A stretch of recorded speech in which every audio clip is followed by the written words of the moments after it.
Hi, this is Dr. Amit from Rudraksh Physiotherapy Clinic. Today I will be discussing about the topic of mid back pain. Mid back pain के कई कारण होते हैं, but उसमें से एक और कारण जो होता है that is known as weakness of the latissimus dorsi muscle.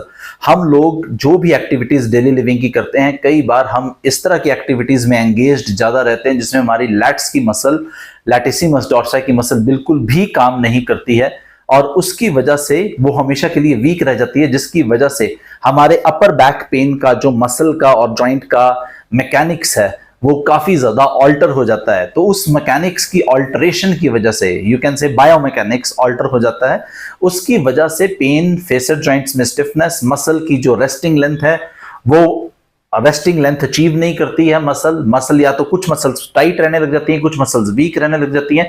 तो एक मसल की वीकनेस पूरी अपर बैक को अफेक्ट कर सकती है। तो हम लैटिसिमस डॉर्साई को स्ट्रेंथन कैसे करेंगे ताकि हमारा मिड बैक पेन का प्रॉब्लम सॉल्व हो जाए।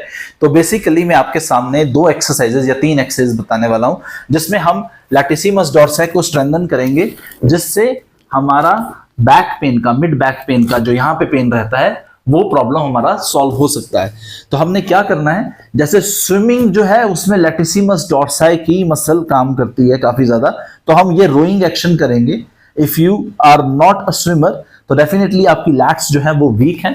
तो इसका मतलब ये है कि हमें ये ऐसे स्पाइन को एक्सटेंशन में रख के, क्योंकि स्विमर्स ऐसे करते हैं, एंड ये वाला हाथ ऐसे ऊपर कर लिया एंड देन ये हाथ टर्न किया शोल्डर को, एंड ये फोर आर्म, ये हाथ, अब देखो मेरा ये जो रिस्ट का एक्सटेंशन हो गया, and then go back and ये रिस्ट का पाम साइड अपवर्ड्स आ गया, ये पाम ऊपर हुआ और यहां से मैंने रोटेशन किया आर्म का, ये लैट्स ने काम किया, and then come back and then rotate the arm facing the dorsum of the hand upside, and इसके बाद पाम जो है वो अपसाइड आ जाता है, एंड देन अगेन। सो ये इस तरह का एक्शन एक तरफ से करेंगे तो लैट्स को हम स्ट्रेंथन कर रहे हैं, बट स्पाइन की एक्सटेंशन पोजीशन मेंटेन होनी चाहिए।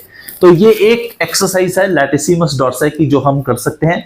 सेकंड एक्सरसाइज है लैटिसिमस डॉर्साई के साथ साथ जो लैट्स की वजह से या लैट्स की वीकनेस की वजह से मिडल बैक पेन में जो फेसेट जॉइंट्स हैं मिड थोरेसिक स्पाइन के, वो अगर उनकी ओपनिंग या क्लोजिंग डिसफंक्शन है तो उसको हम कैसे ठीक कर सकते हैं। तो हमने दोनों हाथ ऐसे कर देने हैं and then side flexion towards this side, spine को पहले एक्सटेंशन में मेंटेन करेंगे and then side flexion to the one side and then come back, then side flexion to the other side and then come back, then side flexion to the other side left side and then come back.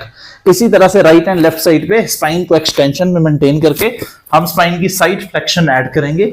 इससे भी latissimus dorsi से जो facet joints affect हो रहे हैं, जिसमें उनकी alignment के इश्यूज आ रहे हैं जॉइंट में, तो वो भी काफी ज्यादा opening and closing dysfunction joint का ठीक हो जाता है। तो ये सेकंड एक्सरसाइज थी लैट्स को ठीक करने के लिए। इन 2 एक्सरसाइजेस से अगर आप 10 to 15 रेपिटेशंस इन दोनों एक्सरसाइज की करते हैं तो डेफिनेटली लैट्स को स्ट्रॉन्ग कर हम मिड बैक पेन से छुटकारा पा सकते हैं। Thank you so much.